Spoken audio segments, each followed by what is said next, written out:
Well, thank you very much, Joe. Lots of food for thought there. Who would like to ask the first question?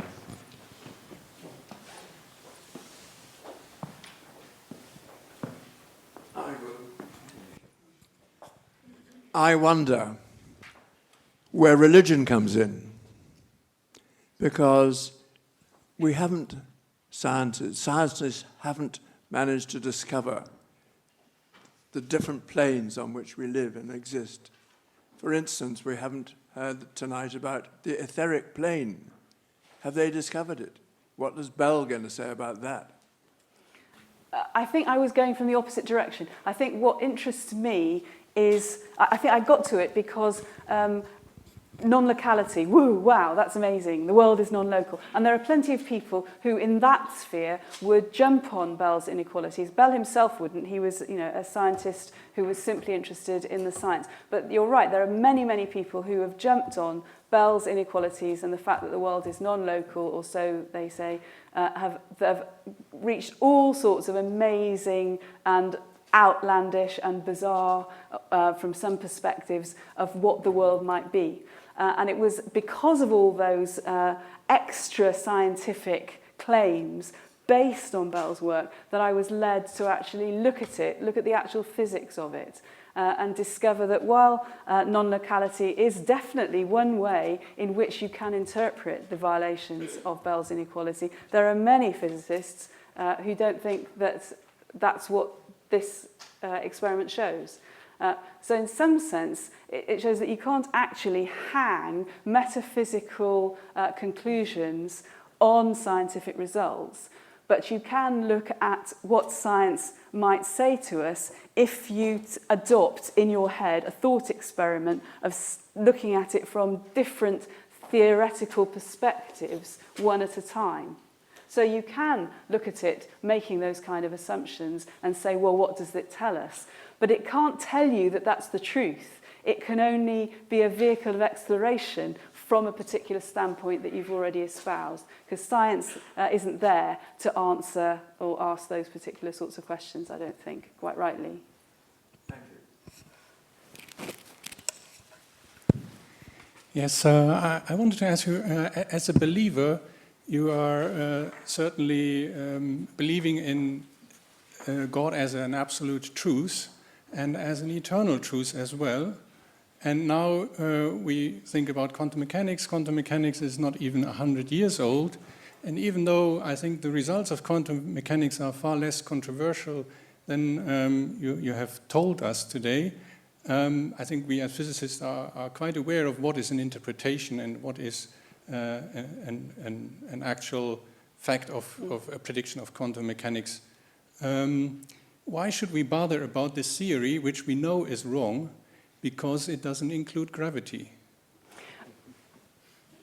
I'm not a physicist, and I know that there's a huge gap between the two major theories which explain our world.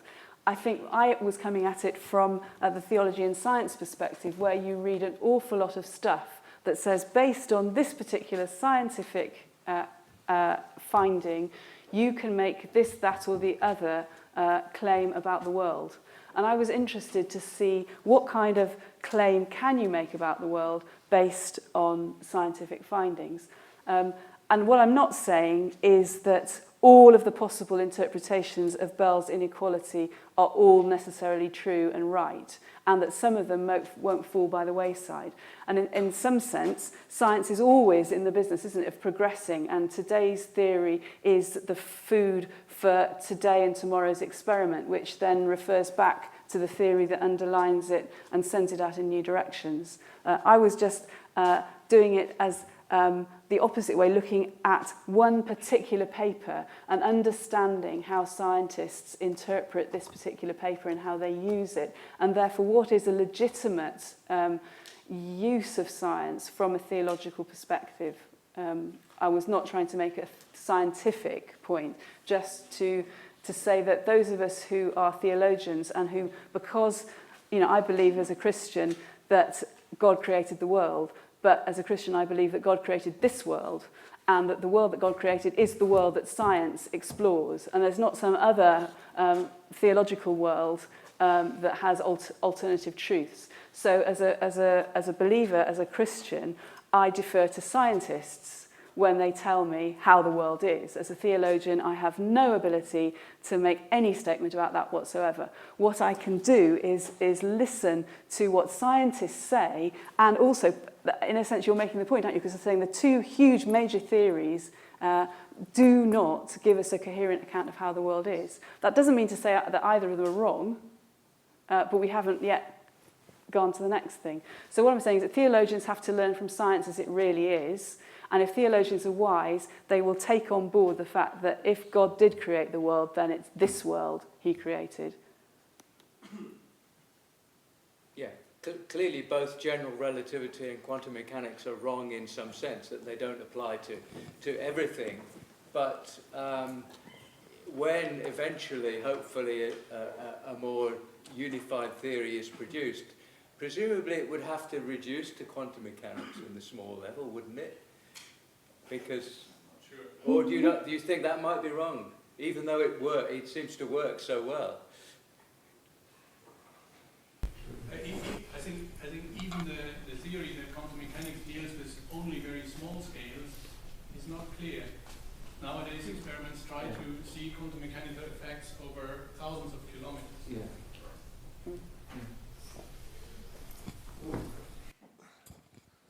Hi there. I just wondered what your God would look like. I was thinking the problem for me is the scale of the universe and the speed of light being a limiting factor. The universe is immense, and are you saying we're the only beings in the universe, or No, not at all. we're the only one God? Is there only one God for you? God, it's very important. I think, well, actually, there's a very interesting book about the electron, which covers all the ways the word electron has been used in its history. And it sort of shows that the word electron is a placeholder for a set of effects that are replicable, a set of effects. And for me, the word God is a placeholder. And it isn't like the word tiger or lion or anything like that, which when you say tiger, we all have a picture then in our minds of what a tiger is because it refers to something. For me, the word God is a placeholder to that which created all that is and that which sustains all that is. What God is like, I have absolutely no idea. The Christian revelation says that what God is like is best described in the word love. But that doesn't tell you anything ontologically about the nature of God, because we're human beings, and if God really did create this vast universe, and if God really is underpinning it, then we wouldn't really be expected to be able to process that in our minds. So for me, the word God is a placeholder that refers to that which created and undergirds reality, and the best description that Christians have for it within our limited time and space and within these brains is that God is love.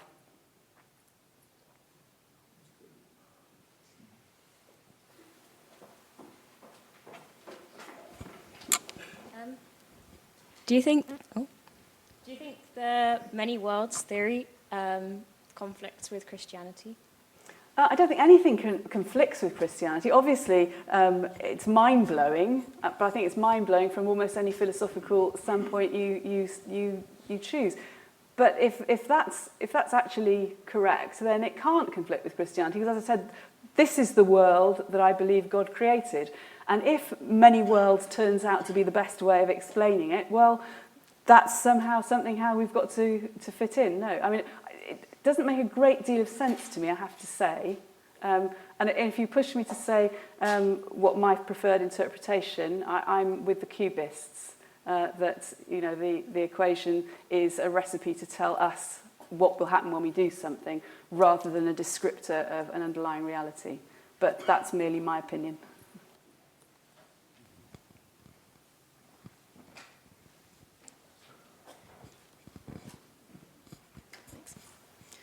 Forgive me if I've misunderstood you, but one of the points that you seem to be making, well, that you discussed, was you were saying about whether there's the possibility for a God's eye view of the universe or whether God is an integral part of the universe and can't be separated from it. I was just wondering if you could clarify what the theological perspective is on that and whether what we found from physics would affect that.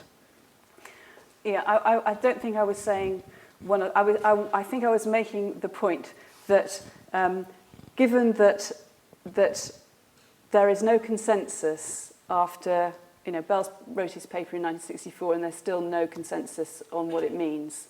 And that to me expresses, because I start from a Christian's perspective, that expresses something to me of what it is to be a limited creature. And that from a Christian perspective, not from a scientific perspective, but from a Christian perspective, this shows me that it's not surprising that you can't stand out somewhere outside the reality in which we do experiments, in which we do science, and say, well, this one is definitively true, QED, end of story. So there isn't, we can imagine ourselves in it. Deleuze says it's like erecting a ladder, Deleuze says. You erect a ladder and you imagine you're standing at a God's eye view and you imagine what it's going to look like from here, from here, from here. But we can't actually get out of the reality in which we are. As to God's relationship with the world, there are many different theological ways of... some people believe that the world is somehow God, pantheism. Some people believe that God is in the world, panentheism. I don't believe that. I believe God holds and inspires the world, but we have an integrity in creation so that we are separate in some way. But that's a belief rather than a thought-out theological position. Because there are many different, just like there are many ways of interpreting Bell's theology, Bell's inequalities, there are many ways of reflecting on the theology of what it means to be created. There are lots of options. Yeah.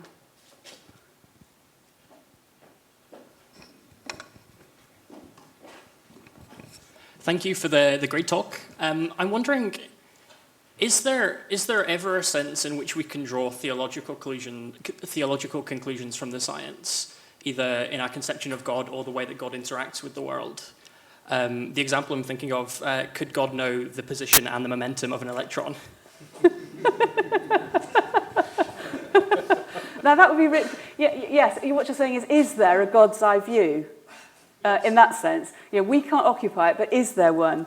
And that's a really interesting question. I think there isn't. And I think, in a sense, that's what St. Gregory of Nyssa was saying, is that the reason that human language doesn't describe things as they really are is actually a freeing thing, so that we are actually genuinely creative. And if you asked, what are you thinking about at this moment? You'd be thinking about lots of different things at this moment. So that it's not true to say there is only one thing. And maybe all your synapses could be mapped, and somehow it could be all one. And maybe the many worlds interpretation is just a physics way of talking about God encompassing the absolute whole. That's one way of thinking about it. I'm not sure, because I think that might reduce human creativity. I think there is an element of surprise. Yes,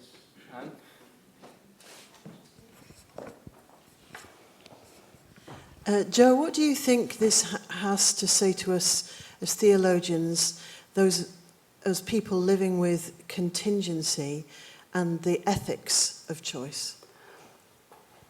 I think it says that it's unavoidable and inescapable, and therefore, especially for those of us in an office, a teaching office, we have to help people to realise that we are grown-ups and that our choices have implications, and that what we're trying to do is not to be in a battle to find out the right answer, but to take account of what effects our behaviour, our decisions, our conclusions have, and weigh up what effect we have on others, what effect we have on creation, what effect we have on the climate, for example. So it's not about finding the right answer, but being adult about weighing up the consequences of my behaviour, our behaviour.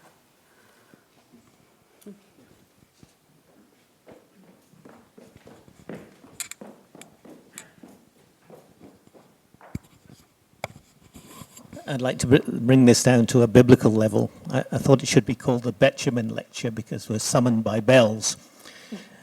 That's lovely. Your almost final comment was, knowing the ultimate truth is something that is denied us, which is basically what Pontius Pilate was saying when he asked Jesus, what is truth? And Jesus said, I am the truth. And Jesus said, you shall know the truth, and the truth will set you free. So I'm suggesting that the physicists among us continue for another 50 years, and maybe they might get there. I think Jesus was not talking about propositional truth, was he? He was talking about a true understanding of what it is to be human and what's required of us. I don't think Jesus was telling us thereby that somehow our science, our maths, our history would ever come to a definitive point where we could go, the end. When Jesus said, I am the way, the truth and the life, I think he meant, come to me and you will find all the resources you need to live in this creation, lovingly, compassionately, justly, in the way that you have been created to be as a person created in the image of God. So I think, in a sense, there's different ways of using the word truth, isn't there?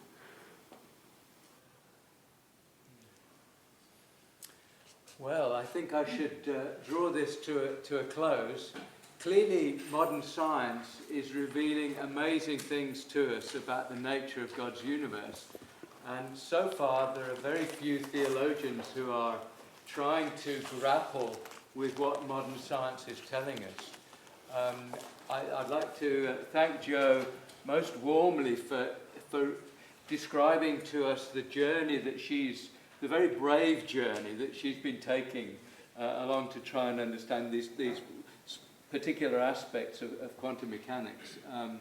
I look forward to many more theologians going on similar journeys in future. So thank you so much. Thank you.